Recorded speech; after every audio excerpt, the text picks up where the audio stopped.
kembali lagi di podcast Opini, obrolan pendidikan terkini. Saya Jihan Jafar, selaku host pada hari ini.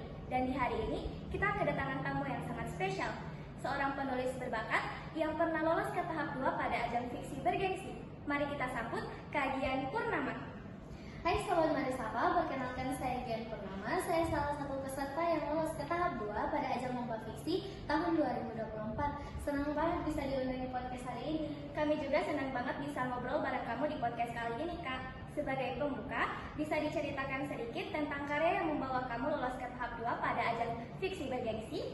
Jadi karya yang saya bawa sampai saya lolos ke tahap 2 kemarin itu adalah dengan judul Banana Hair Crunch. Nah, Banana Hair Crunch itu adalah inovasi yang kami buat untuk mengganti daging dari acar goreng sambal goreng Gorontalo itu menjadi menggunakan jantung pisang. Jadi untuk dagingnya itu diganti menjadi jantung pisang agar bisa dikonsumsi oleh orang-orang vegetarian.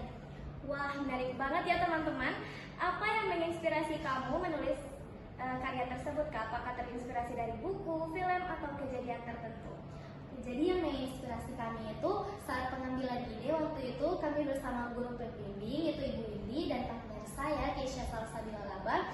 Itu kami dulu mencari-cari ide sebenarnya apa sih yang akan kami bawa di lomba fiksi di tahun ini, dan kebetulan Ibu Indi di situ memberikan saran bagaimana kalau kita mengolah jantung pisang saja, tapi di situ juga kebetulan banyak sekali berita-berita yang mengatakan bahwa populasi orang yang vegetarian di Indonesia itu sekarang mulai meningkat. Jadi untuk membantu orang-orang vegetarian mengonsumsi sambal goreng Gorontalo itu, kami ingin mengubahnya menjadi jantung pisang yang lebih sehat. Wow, untuk proses menulisnya gimana, Kak? Apakah sendiri? Terus apakah ada tantangan yang dihadapi pada saat menulis karya tersebut? Jadi kami menulis karya itu bersama-sama, saya bersama partner saya dan selalu dibimbing oleh guru pembimbing kami. Jadi untuk kendalanya itu sebenarnya yang pertama itu susahnya menemukan panelis yang vegetarian. Panelis yang ditemui di lingkungan kami itu hanya anak-anak, remaja, dan orang dewasa. Untuk panelis yang vegetarian itu lumayan susah untuk ditemui. Dan yang kedua itu biaya lab. Biaya lab di ITP itu juga untuk sekali pengecekan itu membutuhkan biaya yang lumayan banyak. Jadi untuk sebenarnya itu sih hambatan dari penelitian kami. Baik. Pasti itu butuh ketekunan yang benar-benar sangat luar biasa banget kan, Kak? Ngomong-ngomong, gimana perasaan kamu ketika kamu diumumkan lolos ke tahap 2 pada lomba ajang fiksi bergengsi? Tentu saja perasaan yang kami rasakan itu sangat senang, apalagi pas waktu itu kami kan libur. Jadi di rumah itu pas buka pengumuman yang diumumkan di grup dikirim sama ibu pembina itu sebenarnya tidak expect, karena lawan kami di tahun kemarin itu juga kakak-kakak kelas, jadi tidak terlalu percaya diri dengan karya kami sendiri. Jadi perasaan itu senang karena tidak berharap banget sih waktu kemarin.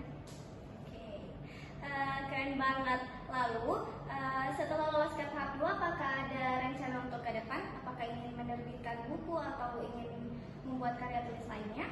Untuk rencana kedepannya, pribadi saya sendiri itu, saya kedepannya ingin membuat lebih banyak inovasi lagi, makanan ataupun minuman yang bisa saya daftarkan di lomba-lomba lain, termasuk lomba fiksi di tahun 2025 ini.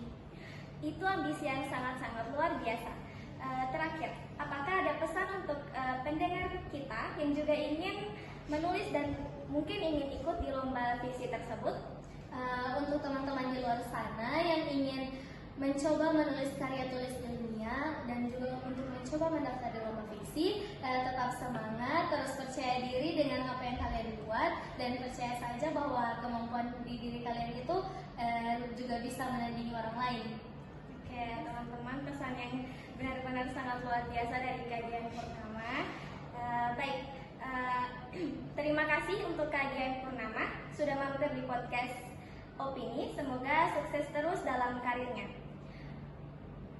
Itu dia teman-teman, jangan lupa untuk